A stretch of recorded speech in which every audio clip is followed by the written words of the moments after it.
पकडून मी घरी निघालो. ट्रेनमध्ये असताना माझ्या मित्राचा राजेशचा मला फोन आला. म्हणाला, मला थोडी शॉपिंग करायची आहे, तू मालाडला उतरल्यावर थोडं थांब, मी आलोच. मी हो थांबतो म्हटलं. मालाड स्टेशनच्या बाहेर अगदी समोरच मिठाईवाल्याचं दुकान आहे.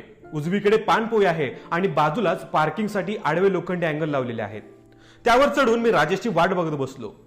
एक 70 ते 75 वयाचे गृहस्थ, डोळ्यांवर जाड भिंगाचा चष्मा, थोडे मळकटलेले सदरा धोतर नेसलेले माझ्या जवळ आले. मी त्या लोखंडी अँगलवर 3-4 फुटांच्या उंचीवर बसलेलो असल्याने त्यांनी माझे गुडघे धरले आणि म्हणाले, ए बाबा, एक वडापाव घेऊन दिलास तर बरं होईल. ते आजोबा नेहमीच्या भिकाऱ्यांमधले वाटत नव्हते किंवा ते रोज भीक मागत असतील असंही त्यांना बघून वाटत नव्हतं. अचानक एका वयोवृद्ध माणसाने पाय धरल्यावर मला एकदम अवघडल्यासारखं झालं. मी त्यांचे हात धरून ताबडतोब अँगलवरून खाली उडी घेतली आणि खिशातून पैसे काढत म्हटलं, आजोबा, तुम्हाला भूक लागलीये, हे घ्या 50 रुपये, तिथून घ्या तुम्हाला जे हवंय ते. ते वयोवृद्ध म्हणाले, नको बाबा नको, पैसे नको, एक वडापाव घेऊन दे तेवढा. मी त्यांना म्हटलं, थांबा इथेच, मी घेऊन येतो. मधून मी लगेच 2 वडापाव आणून आजोबांना दिले. ते जमिनीवर बसून खाऊ लागले. मला म्हटले, वर नको बसू, पडशील, इथं बस माझ्या बाजूला. कोणी सोबत बसलं की मलाही जातील 2 घास. मी आदरच बसलो आणि त्यांची विचारपूस करायला सुरुवात केली. कुठून आलात, कुठं जायचंय, कोणाला शोधताय, वगैरे वगैरे. ते आजोबा म्हणाले, मी हिंगोलीवरून आलो आहे, तिथेच एका खेडेगावात राहतो बायकोसोबत. तुझ्या एवढा आमचा एकुलता एक मुलगा इथं मुंबईत मोठ्या कंपनीत इंजिनियर आहे. 2 वर्षापूर्वी त्यानं प्रेमविवाह केलाय. त्याची बायको शिकलेली, नव्या विचारांची आहे. तिला सासू सासरे म्हणजे आम्ही गावठी गावंढळ वाटतो. तिला आमच्यासोबत राहणं आवडत नाही, त्यामुळे मुलगा इथेच वेगळा राहतो गेल्या 2 वर्षांपासून. परवा त्याचा माझ्या या मोबाईलवर फोन आला होता. म्हणाला, अमेरिकेत नोकरी मिळाली आहे, बायकोला घेऊन 10 वर्षासाठी जात आहे.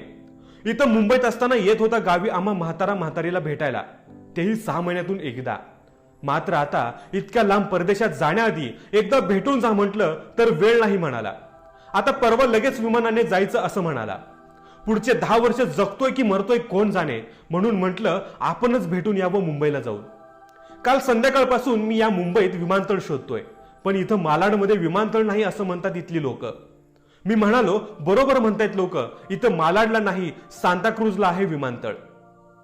आजोबांनी लगेच खिशातून एक कागद काढला आणि म्हणाले, परवा जेव्हा मुलाचा फोन आला होता तेव्हा त्याने हाच पत्ता दिला होता मला.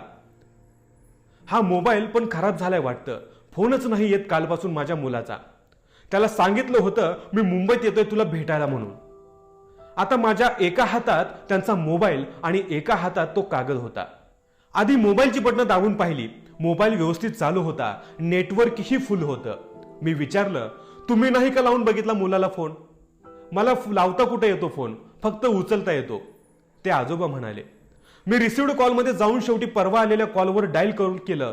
समोरून फोन कट करण्यात आला. मग मी तो कागद उघडून पाहिला.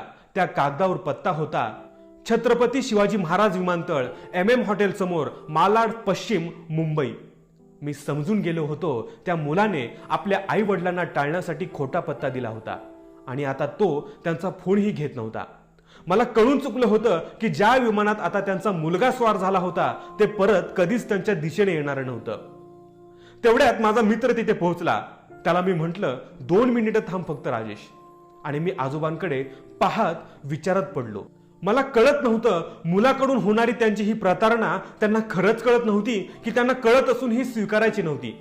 कदाचित आपला पोटचा मुलगा आपल्यासोबत असा वागू शकतो यावर त्यांचा विश्वास बसत नसेल. आजोबांना मी म्हणालो, आजोबा, एव्हाना तुमच्या मुलाचं विमान सुटलं असेल, तुमची आणि त्यांची भेट होईल असं मला वाटत नाही. तुम्ही जसे आलात तसे परत जा बघावी. आजी तुमची वाट बघत असतील घरी. एका क्षणात त्यांचे डोळे भरून आले. अश्रू भरल्या डोळ्यातून ते माझ्याकडे पाहत होते. तिकिटासाठी पैसे देऊन मी त्यांच्या हातावर हात ठेवले आणि विचारलं, मगापासून तुमच्या हातात जो डबा पाहतोय काय आहे त्या डब्यामध्ये? ते म्हणाले, मुलाच्या आवडीचे बेसनाचे लाडू आहेत, त्याच्या आईने बनवून पाठवले त्याच्यासाठी.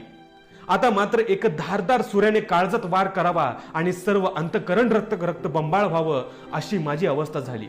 मी निशब्द तसाच त्यांच्याकडे बघत बसून राहिलो. तेवढ्यात मित्राचा आवाज आला, चल ना ए. आणि मी भानावर आलो. त्या गर्दीतून मित्राच्या मागे चालत राहिलो.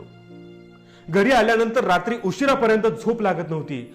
राहून राहून एकच प्रश्न पडत होता, आपल्याकडे एका वडापावची भीक मागणारा, भुकेने हतबल झालेला तो माणूस आपल्या मुलासाठी आणलेल्या त्या लाडवांच्या डब्यातला एक लाडू खाऊ शकत नव्हता. इतकं प्रेम. मित्रांनो, या व्हिडिओला लाईक शेअर केलं नाही तरी चालेल, मात्र म्हातारपणात आपल्या आईवडिलांसोबत राहा, त्यांची काळजी अवश्य घ्या आणि त्यांना जपा. जय हिंद, जय महाराष्ट्र, वंदे मातरम.